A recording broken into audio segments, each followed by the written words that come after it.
नमस्कार। क्यों जगन्नाथपुरी में एकादशी के दिन चावल खाया जाता है, जबकि पूरे भारत में एकादशी व्रत की बात करते हैं? तो एक बात सर्वमान्य है कि एकादशी के दिन चावल नहीं खाए जाते। एकादशी के दिन चावल खाने से पाप लगता है, लेकिन ओडिशा के पुरी में स्थित श्री जगन्नाथ मंदिर में इसी दिन भक्तगण और स्वयं भगवान जगन्नाथ जी को भी चावल का भोग लगाया जाता है और भक्तगण इसे ग्रहण भी करते हैं। तो यह परंपरा बाकी भारत से बिल्कुल अलग है। आखिर क्या है इसके पीछे का रहस्य? क्यों एकादशी के दिन भी भगवान जगन्नाथ को चावल अर्पित किए जाते हैं? क्या यह कोई अपवाद है या फिर इसके पीछे छिपी है कोई पुरातन धार्मिक कथा? तो आइए जानते हैं इस अद्भुत कथा को।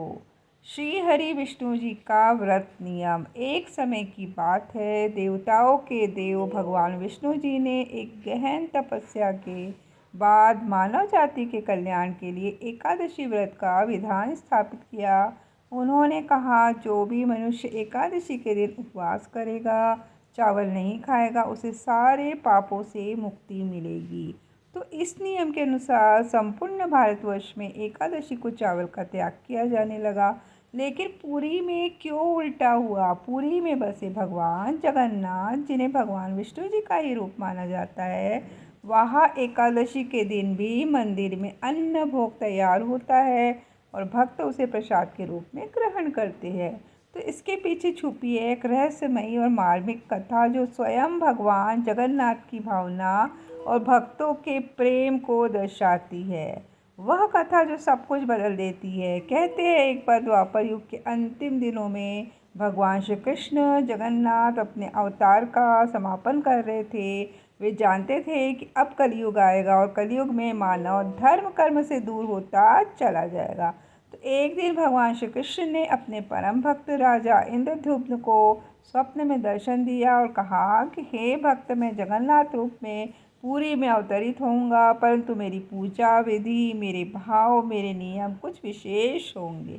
तो जब भगवान ने पुरी में अवतार लिया, तब उन्होंने अपने भक्तों के कल्याण हेतु कुछ परंपराएं स्वयं निर्धारित की। इनमें से एक थी एकादशी को भी अन्न का भोग।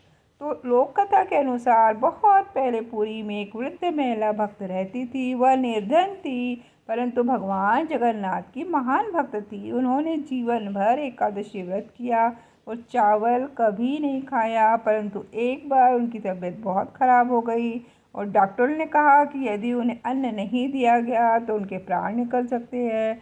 तो वह स्त्री रोने लगी, प्रभु, मैंने कभी चावल नहीं खाया एकादशी को, तो आज मैं कैसे खाऊं? तो रात को भगवान जगन्नाथ ने स्वप्न में आकर कहा, हे माँ, यह मेरा आदेश है, आज तू अन्न खा ले। मैं तुझे दोष नहीं दूंगा, बल्कि मैं भी तुम्हारे साथ अन्न ग्रहण करूंगा। तो सुबह वृद्धा ने थोड़ी मात्रा में चावल खाया और ठीक हो गई। तब से कहा जाता है कि जगन्नाथ स्वयं एकादशी को अन्न ग्रहण करते, ताकि उनके भक्त कभी अपराध बोध न महसूस करें।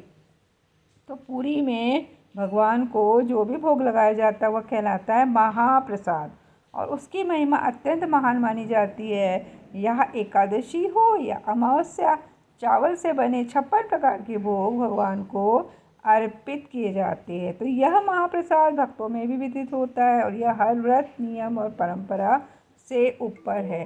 तो क्या यह नियम का उल्लंघन है? नहीं, श्री जगन्नाथ मंदिर की परंपराएं स्वयं भगवान के निर्देश पर चलती है। पुराणों में भी कहा गया है कि देव स्वयं जहाँ कोई नियम निर्धारित करे तो वहाँ पे शास्त्र मौन हो जाते। इसलिए पुरी में एकादशी के दिन चावल भोग और सेवन पाप नहीं बल्कि पुण्य माना जाता है। क्या इस परंपरा का कोई शास्त्रीय आधार है? तो जी हाँ, स्कंद पुराण के उड़ीसा खंड में इस बात का उल्लेख मिलता है कि पुरी में भगवान जगन्नाथ स्वयं सभी नियमों से परे है। वहाँ जो भी भोग अर्पित हो वह स्वयं प्रभु का आदेश है। उनके दरबार में एकादशी, पूर्णिमा, अमावस्या सभी दिवस समान भाव रखते हैं।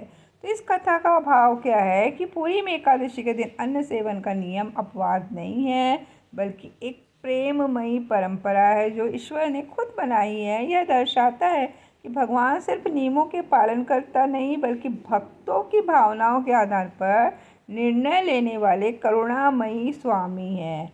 तो पुरी के मंदिर में एकादशी को भी चावल का भोग चढ़ता है। इस भोग को भगवान स्वयं ग्रहण करते हैं।